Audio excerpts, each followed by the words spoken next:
When I was 17 years old, my father left the full-time ministry and I stopped being a full-time preacher's kid.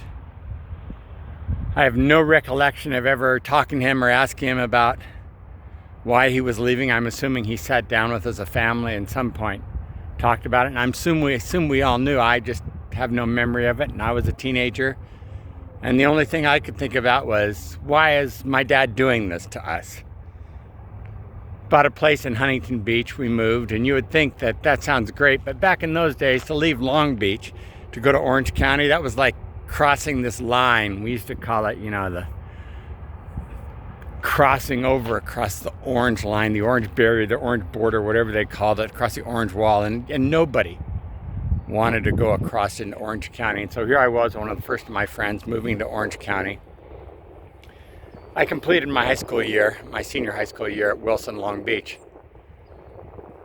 But living at home, I still had to go to church. And so now I started going to church with my parents at Garden Grove Church of God on Trask Avenue. It was a bigger church than where we'd been going, and suddenly I went from being the preacher's kid to just being one kid in the youth group.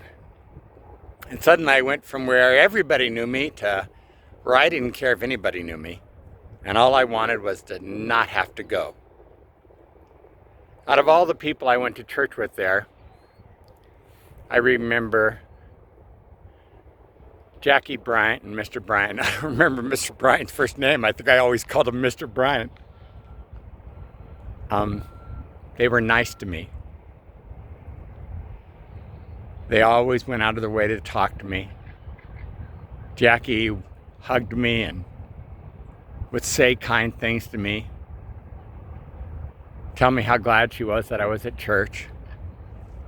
Mr. Bryant would comment on something, my hair, I had long hair then, or something, the way I was dressed, or whatever it was, but he always took the time to comment on something to me as if I mattered, which, I was 17 and didn't feel like I much mattered to anyone in that place. And I didn't really want to be there, and they didn't really seem to matter to me much either. This morning I woke up. I was stretching and praying at 5 o'clock this morning, and I thought about their daughter Beth and her husband Greg.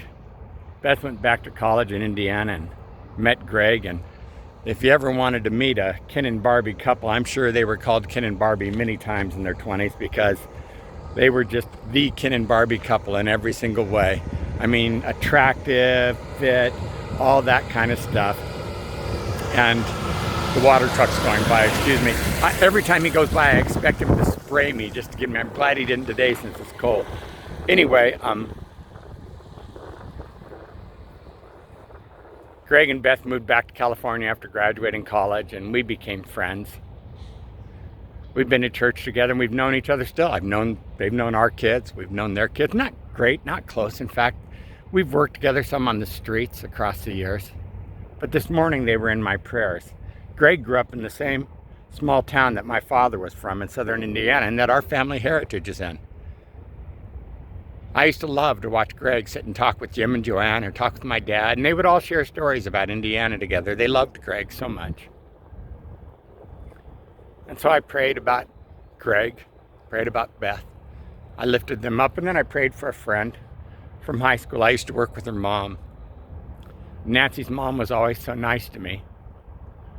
And I was at a time that I was going through real difficulty. And I don't know if she knew it or I don't know if she just connected, whatever. She just always went out. It was working in a bank in Long Beach. Just always. So I started praying for Nancy and her family. And then I just took a moment and I sent them a note, each one of them, and told them what they meant to me. How important and how I'm sorry that I'd never taken the time across the years to do that before. Yom Kippur is coming up just a few days away. And this time before Yom Kippur, Day of Atonement, I always like the way to remember to spell atonement at one mint.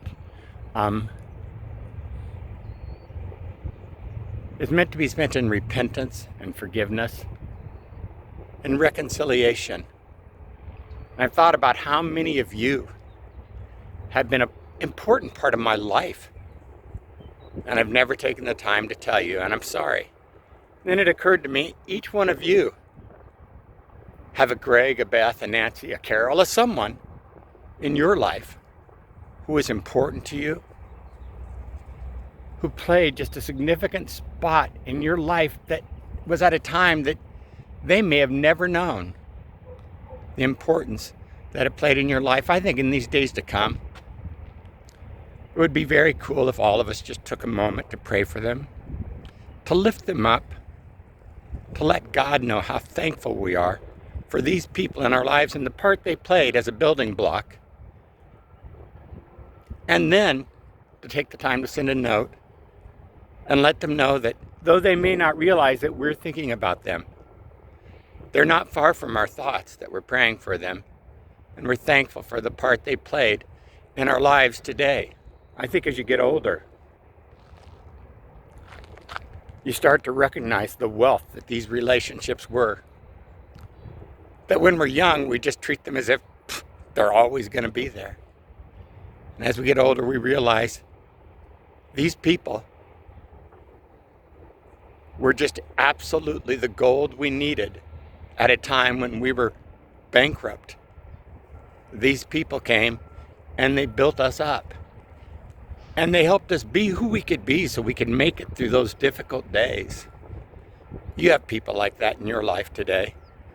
Why not take a moment to pray for them, to thank God for them to go across the years in your head, and then just to send them a note and tell them, though you don't see them, though you're not close, though you don't talk on the phone, though you don't FaceTime, though you don't email back and forth with each other, they're still in your thoughts, they're still in your prayers, that they still matter to you, and you're still thankful for them. That's how together we can become community. That's how together we can become the miracle. And you know, you were created to be miraculous. You were not created to be commonplace. And the reason these people invested in you was because they saw the miracle in you. And they took the time to say, I believe in that which shines most brightly in you, not that which is broken right now, but instead that which shines most brightly. And then after you send them a note, look for someone around you who looks like they could use a word of encouragement, and give them a word of encouragement and start to build a bridge that they need, that they'll remember years from now. Hey, God bless you. Thanks so much for watching. Thanks so much for sharing. I believe that these words can help build a better today when we listen to them, when we share them. But even more importantly, when we live them out, we get to be the miracle together. Richest blessings on today, episode 203. Go binge watch them all this weekend. Have a fantastic weekend. It's supposed to be glorious.